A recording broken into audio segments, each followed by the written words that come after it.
सर्वेभ्यः नमो नमः। अहम मोनिका तालियान। आज की वीडियो में हम अपनी कक्षा 6 की सुरभि पुस्तिका के चतुर्थ पाठ का अभ्यास कार्य करेंगे।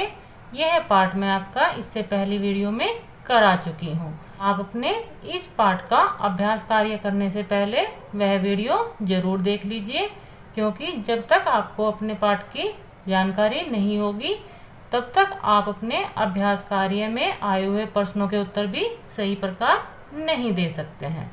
यहाँ पर आपका प्रश्न संख्या 1 है, पाठम पठित्वा लिखन्तु आम अथवा न।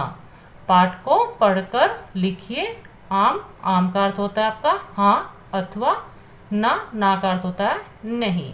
यहाँ पर जो आपके वाक्य इन्होंने दिए हुए हैं, यदि यह वाक्य आपके पाठ के अनुसार सही है तो आप इनके सामने आम लिख दीजिए, और यदि आपका वाक्य आपके पाठ के अनुसार गलत है तो आप उसके सामने ना लिख दीजिए। यहाँ पर आप मेरे शब्दों पर ध्यान दीजिए, क्योंकि मैं आपके वाक्य की हिंदी भी आपको साथ साथ समझाती रहूंगी। यहाँ पर आपका पहला वाक्य है, सदा मधुरम वक्तव्यम, हमेशा मीठा बोलना चाहिए। यह वाक्य आपके पाठ के अनुसार सही है तो आप इसके सामने आम लिख दीजिए, जो आपकी पुस्तक में पहले से ही उदाहरण के तौर पर दिया हुआ है। अब आपका वाक्य है, सदा परिश्रम करणीय, हमेशा परिश्रम करना चाहिए। यह वाला वाक्य आपके पाठ के अनुसार सही है तो आप इसके सामने आम लिख दीजिए। परोपकारः न करणीय, परोपकार नहीं करना चाहिए। आपके पाठ के अनुसार यह वाक्य आपका गलत है तो आप इसके सामने ना लिख दीजिए। संपूर्ण पृथ्वी एव परिवारः, पूरी पृथ्वी ही परिवार है। आपके पाठ के अनुसार यह वाक्य सही है, आप इसके सामने आम लिख दीजिए। जनाः प्रियवाक्येन प्रसन्नाः भवन्ति, लोग प्रिय वाक्य सुनकर खुश होते हैं। यह वाक्य आपका सही है तो आप इसके सामने आम लिख दीजिए। सज्जनैः सह मित्रता न करणीय, अच्छे लोगों के साथ मित्रता नहीं करनी चाहिए। यह वाक्य आपके पाठ के अनुसार गलत है।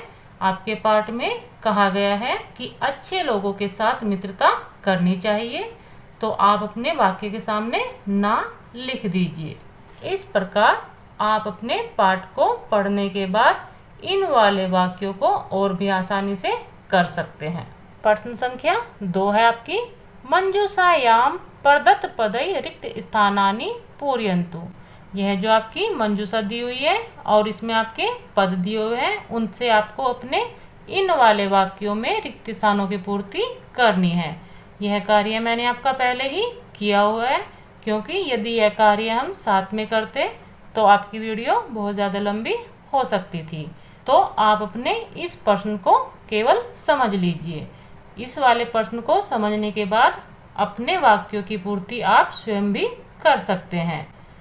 कदापि न वक्तव्यम, कभी भी नहीं बोलना चाहिए। यहाँ पर अप्रियम आपका मंजूषा से शब्द लेकर हम इसमें भर देंगे तो आपका वाक्य होगा, कदापि अप्रियम न वक्तव्यम, कभी भी अप्रिय नहीं बोलना चाहिए। श्रेष्ठः जनाः परहिताय त्यजन्ति, अच्छे लोग दूसरों के हित के लिए छोड़ देते हैं। अच्छे लोग दूसरों के हित के लिए क्या छोड़ते हैं? आप अपने पाठ को पढ़ ही चुके हैं, तो अच्छे लोग दूसरों के हित के लिए अपने सुख को छोड़ देते हैं। तो आप अपनी मंजूषा से सुखम शब्द लेकर अपने वाक्य की पूर्ति कर देंगे, तो आपका वाक्य बनेगा, श्रेष्ठः जनाः परहिताय सुखम त्यजन्ति, अच्छे लोग दूसरों के हित के लिए सुख को छोड़ देते हैं। कार्याणि सिद्ध्यन्ति, कार्य सिद्ध होते हैं। आप अपने पाठ को पढ़ चुके हैं कि किससे कार्य सिद्ध होते हैं, तो आपके मंजूषा से परिसर में लेकर आप अपने वाक्य की पूर्ति करेंगे और आपका वाक्य बनेगा, परिसरमेण कार्याणि सिद्ध्यन्ति, परिश्रम के द्वारा कार्य सिद्ध होते हैं। जनाः प्रिय वाक्य भवन्ति, लोग प्रिय वाक्य से होते हैं। लोग प्रिय वाक्य से क्या होते हैं, तो आप अपने पाठ को पढ़ चुके हैं। कि लोग प्रिय वाक्य से खुश होते हैं, तो आप अपने प्रसन्नः शब्द को अपने रिक्त स्थान में भर देंगे। आपका वाक्य बनेगा जनः प्रिय वाक्ये प्रसन्नः भवन्ति, कि लोग प्रिय वाक्यों से प्रसन्न होते हैं। सज्जनानां मित्रता भवति, अच्छे लोगों की मित्रता होती है। आप जानते ही हैं कि अच्छे लोगों की मित्रता शीतलता देने वाली होती है, तो आप अपनी शीतलता जो शब्द है अपनी मंजूषा से लेकर अपने वाक्य में भर देंगे। तो आपका वाक्य बनेगा सज्जनानां मित्रता शीतला भवति, अच्छे लोगों की मित्रता शीतल होती है। प्रश्न संख्या 3 है, उचितम पर्याय शब्दम चित्वा लिखन्तु। यह जो आपकी मंजूषा दी हुई है उसमें से आपको इन वाले शब्दों के पर्यायवाची शब्द चुनकर यहाँ पर लिखने हैं। यह कार्य भी मैंने आपका पहले ही किया हुआ है, आप इसको समझ लीजिए। सज्जन, सज्जन का अर्थ होता है अच्छे लोग, इसका जो पर्यायवाची शब्द है वह आपका है सुजन। उद्यमेन, उद्यमेन का अर्थ होता है मेहनती, इसका पर्यायवाची है परिश्रमेन। जंतुआः, जंतुआ आपका जीव जंतु जो जीव होते हैं उनका जो पर्यायवाची है वह आपका है प्राणिनः। वचने, वचने का अर्थ है आपका बोलना या वचन कहना, तो इसका पर्यायवाची है भाषणे। लोके, लोके का अर्थ होता है संसार में, तो इसका पर्यायवाची है आपका संसारे। प्रश्न संख्या 4 है आपकी, एतेषां प्रश्नानां उत्तराणि एक पदेन वदन्तु लिखन्तु च। यह जो आपके प्रश्न इन्होंने दिए हुए हैं इनके उत्तर आपको एक पद में लिखने हैं। तो आप अपने प्रश्नों को समझ लीजिए, क्योंकि आप पहले ही पाठ पढ़ चुके हैं, तो आप अपने प्रश्नों के उत्तर एक पद में बहुत ही आसानी से दे सकते हैं। के परोपकाराय सुखम त्यजन्ति, कौन परोपकार के लिए अपने सुख को छोड़ देता है। तो आपके इस प्रश्न का उत्तर होगा सज्जनः, कि अच्छे लोग। कार्याणि केन सिद्ध्यन्ति, कार्य किसके द्वारा सिद्ध होता है। तो आप अपने इसका उत्तर देंगे परिश्रमेण, कि परिश्रम के द्वारा। कीदृशं वचनम वक्तव्यम, हमें कैसे वचन बोलने चाहिए। यह वाला प्रश्न आपका एक पदेन में उत्तर इसका देना है, लेकिन मैंने यहाँ पर आपके 2 पद दिए हुए हैं। आप अपनी शिक्षिका के अनुसार इसका उत्तर दे सकते हैं कि हमें किस प्रकार के वचन बोलने चाहिए। इसका उत्तर है मधुरम सत्यम। वचने का न भवेत, वचनों में क्या नहीं होना चाहिए, या हमें कैसे वचन नहीं बोलने चाहिए। इसका उत्तर भी आप अपनी शिक्षिका के अनुसार ही देंगे, क्योंकि मैंने आपके 2 पद में इसका उत्तर दिया हुआ है, अप्रियम और असत्यम।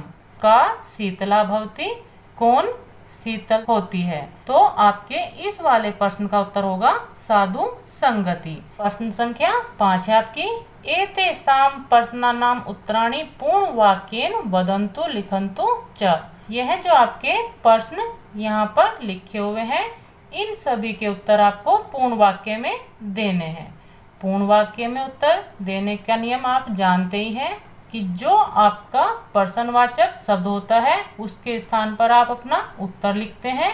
शेष जो आपके प्रश्न में आए हुए शब्द होते हैं वह आप अपने उत्तर में ऐसे ही लिख लेते हैं। आप अपने प्रश्नों को करने से इसको और अच्छे से समझ सकते हैं। तो आपका प्रश्न है, मृगाः कुत्र न प्रविशन्ति, हिरण कहाँ प्रवेश नहीं करते। तो आपके इस प्रश्न का उत्तर है, मृगाः सुप्तस्य सिंहस्य मुखम न प्रविशन्ति, कि हिरण सोए हुए शेर के मुख में प्रवेश नहीं करता। तो आपने यहाँ पर देखा कि जो आपका कुत्र प्रश्नवाचक शब्द है उसके स्थान पर सुप्तस्य सिंहस्य मुखम आपका शब्द उत्तर में आया है। शेष जो आपके शब्द थे वह मैंने उत्तर में ऐसे ही लिख लिए हैं। आपका दूसरा प्रश्न है, केसाम वसुधैव कुटुंबकम भवति, किसके लिए पूरी पृथ्वी ही परिवार होता है। तो आप अपने प्रश्नवाचक शब्द के स्थान पर उत्तर लिखेंगे, शेष शब्दों को ऐसे ही लिख लेंगे।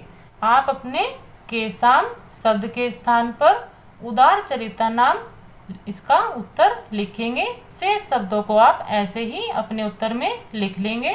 तो आपका इस वाले प्रश्न का उत्तर बनेगा उदार चरिता नाम वसुधैव कुटुंबकम भवति, कि उदार चरित्र वाले व्यक्तियों के लिए पूरी पृथ्वी ही एक परिवार होती है।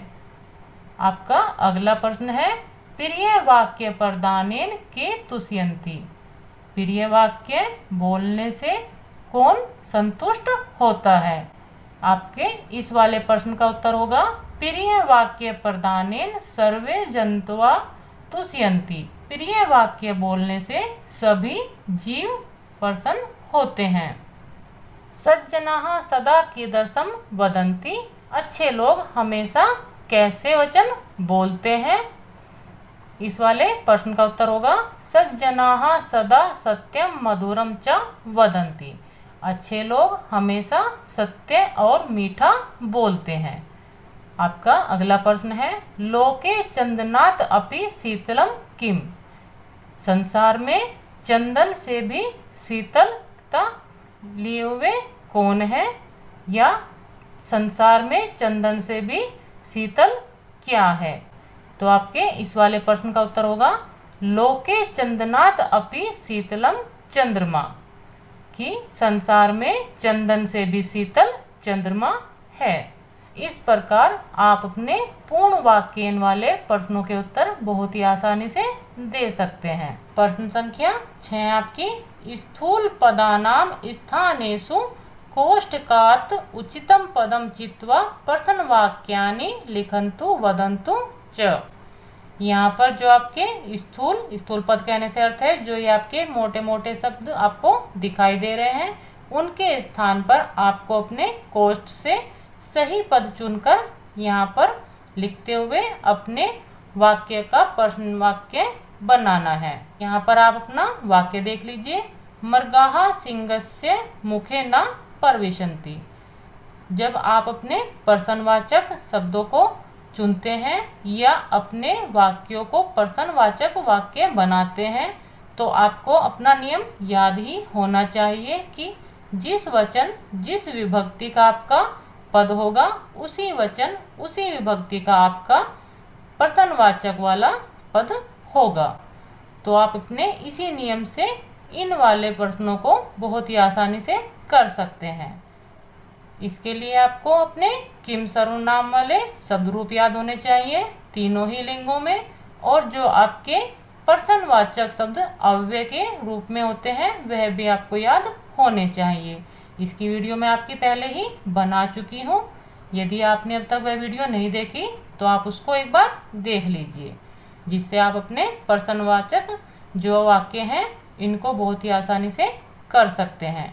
यहाँ पर आपका स्थूल पद में मृगाः जो शब्द है वह आपका पुल्लिंगे प्रथमा विभक्ति बहुवचन का पद है। तो आप अपने कोष्ठ में से प्रथमा विभक्ति बहुवचन का ही शब्द लेंगे, वह आपका है के। आप अपने मृगाः के स्थान पर के का प्रयोग करेंगे, जो आपके शेष शब्द हैं उनको आप ऐसे ही लिख लेंगे। तो आपका वाक्य बनेगा के सिंहस्य मुखे न प्रविशन्ति, कौन शेर के मुख में प्रवेश नहीं करता। यह आपका प्रश्नवाचक वाक्य है, तो आप इसको प्रश्नवाचक चिन्ह के साथ ही करेंगे। आपका दूसरा वाक्य है जंतवः प्रियवचनेन तुष्यन्ति। यहाँ पर आपका स्थूल पद प्रियवचनेन है, यह है आपका तृतीय विभक्ति एक वचन का शब्द है। तो आप अपने कोष्ठ से तृतीय विभक्ति एक वचन का शब्द केन प्रयोग करेंगे। तो आपका वाक्य बनेगा जंतवः केन तुष्यन्ति, जंतु किसके द्वारा संतुष्ट होते हैं। यह भी आपका प्रश्नवाचक है, तो आप अपने प्रश्नवाचक चिन्ह का प्रयोग यहाँ पर कर लीजिए। लोके चंदनम शीतलम भवति, इस वाले वाक्य में चंदनम आपका स्थूल पद है, यह है आपका नपुंसकलिंग प्रथम विभक्ति एक वचन का शब्द है। तो आप अपने कोष्ठ में से प्रथम विभक्ति एक वचन का शब्द ही लेंगे, वह भी आपका नपुंसकलिंग में ही होना चाहिए, जो आपका किम है। तो आप अपने किम का प्रयोग करते हुए वाक्य बनाएंगे। लोके किम शीतलम भवति, संसार में क्या शीतल होता है। यह आपका प्रश्नवाचक वाक्य बन गया है, तो आप अपने प्रश्नवाचक चिन्ह का ही यहाँ पर प्रयोग करेंगे। चंद्रमा चंदनात् अपि शीतलः भवति, इस वाले वाक्य में चंद्रनाथ आपका पंचमी विभक्ति एक वचन का शब्द है। यह आपका नपुंसकलिंग का शब्द है। आप जानते ही हैं कि तृतीय विभक्ति से लेकर सप्तमी विभक्ति तक आपके नपुंसकलिंग और पुल्लिंग की जो विभक्तियां होती हैं वह समान ही होती है। तो आप अपनी इस बात को भी ध्यान रखते हुए ध्यान रखेंगे कि चंद्रनाथ आपका पंचमी विभक्ति एक वचन का शब्द है। तो आप अपने कोष्ठ से कस्मात जो आपका किम सर्वनाम में नपुंसकलिंग में पंचमी विभक्ति एक वचन का शब्द है उसको लेंगे और वाक्य बनाएंगे। चंद्रमाः कस्मात् अपि शीतलः भवति। चंद्रमा किससे भी शीतल है। यह भी आपका प्रश्नवाचक वाक्य बन गया है। तो आप अपने प्रश्नवाचक चिन्ह का यहाँ पर प्रयोग कर लीजिए। मैं जो आपको यह साथ के साथ आपका प्रश्नवाचक चिन्ह प्रयोग करके दिखा रही हूँ, यह केवल आपका ध्यान आकर्षित करने के लिए है, क्योंकि बच्चे कितनी बार गलती करते हैं। आपका वाक्य प्रश्नवाचक होता है लेकिन आप उसमें पूर्ण विराम का प्रयोग कर लेते हैं, जो आपका गलत होगा। मैं केवल आपका ध्यान आकर्षित करने के लिए ही पहले से पूर्ण विराम यहाँ पर लगाया हुआ था और आपके साथ के साथ वाक्य में आपकी शुद्धि करके आपका प्रश्नवाचक चिन्ह बना रही हूँ। यहाँ पर आपका अंतिम जो वाक्य है, साधु संगति चंद्र चंद्रयोः मध्ये शीतला भवति। यहाँ पर वाक्य में आपका स्थूल पद साधु संगति है, जो आपका स्त्रीलिंग का प्रथम विभक्ति एक वचन का शब्द है। तो आप अपने कोष्ठ में से स्त्रीलिंग प्रथम विभक्ति एक वचन का ही शब्द लेंगे, वह आपका है का। तो आप अपना वाक्य बना लीजिए, का चंद्र चंदनयोः मध्ये शीतला भवति। कौन चंद्रमा और चंदन के मध्य शीतल होता है। इसको भी आप अपने प्रश्नवाचक चिन्ह के साथ ही बनाएंगे। इस प्रकार आप अपने प्रश्न वाक्यानि जो प्रश्नवाचक वाक्य हैं उनको बहुत ही आसानी से बनाना सीख सकते हैं। प्रश्न संख्या 7 है आपकी, उचितम भावम इति चिन्हेन चिन्हितम कुर्वन्तु। यहाँ पर इति से कहने का अर्थ है कि आप इस प्रकार का चिन्ह अपने उचित भाव को ग्रहण करते हुए आपके जो इन्होंने बॉक्स दिए हुए हैं उसमें आप राइट का निशान लगाएंगे। यहाँ पर आपका जो इन्होंने शब्द दिया है वह आपका है लघु चेतसाम। इसका जो भाव है वह आपका है येषाम हृदयम लघु भवति, जिसका हृदय छोटा होता है। येषाम हृदयम विशालः भवति, जिसका हृदय बड़ा होता है। आप अपने पाठ में पहले ही पढ़ चुके हैं कि लघु चेतसाम का अर्थ होता है जिसका हृदय छोटा होता है। तो आप अपने इसके सामने राइट का निशान लगा लेंगे। आपका खा वाला भाग है, सर्वे तुष्यन्ति जंतवः, सभी जंतु संतुष्ट होते हैं। सर्वे प्राणिनः प्रसन्ना भवन्ति, सभी लोग खुश होते हैं। कोऽपि प्रसन्नः न भवति, कोई भी प्रसन्न नहीं होता। आप अपने पाठ को पढ़कर समझ ही चुके हैं कि इस पंक्ति का अर्थ जो होगा वह आपका है सर्वे प्राणिनः प्रसन्नः भवन्ति, सभी लोग खुश होते हैं। तो आप इसके सामने राइट का निशान लगा लीजिए।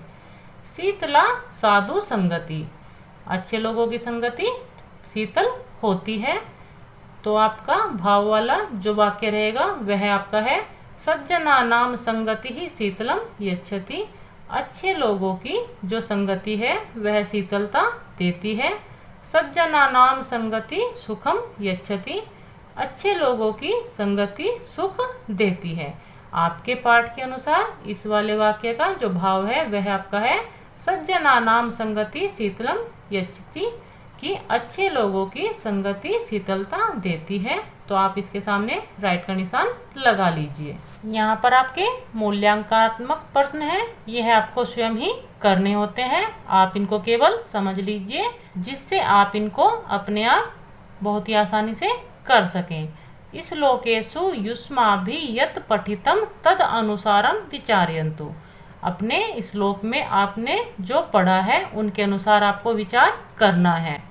यहाँ पर आपके 3 इन्होंने पॉइंट दिए हुए हैं, उन पर आपको विचार करना है कि दर्शाहा जना अन्यभ्य सुखम दातुम स्वयं कष्टम सहनीते, कैसे लोग दूसरों को सुख देने के लिए स्वयं कष्ट सहते हैं। इस पर आपको विचार करना है। जनाः केन जीवने सफलम प्राप्नुवन्ति, किसका जीवन सफलता को प्राप्त करता है। आप अपने पाठ में यह शिक्षा ग्रहण कर चुके हैं कि किसका जीवन सफलता को प्राप्त करता है, तो यह भी आपको विचार करना है। ये जनाः संपूर्णम विश्वम स्वपरिवारा इव मन्यते तेषाम हृदयम कीदृशम भवति। जो लोग पूरी विश्व को अपना परिवार मानते हैं, उनका हृदय किस प्रकार का होता है, यह भी आपको अपने पाठ के अनुसार विचार करना है। यह आपका गतिविधि प्रश्न है, यह भी आपको स्वयं ही करना है।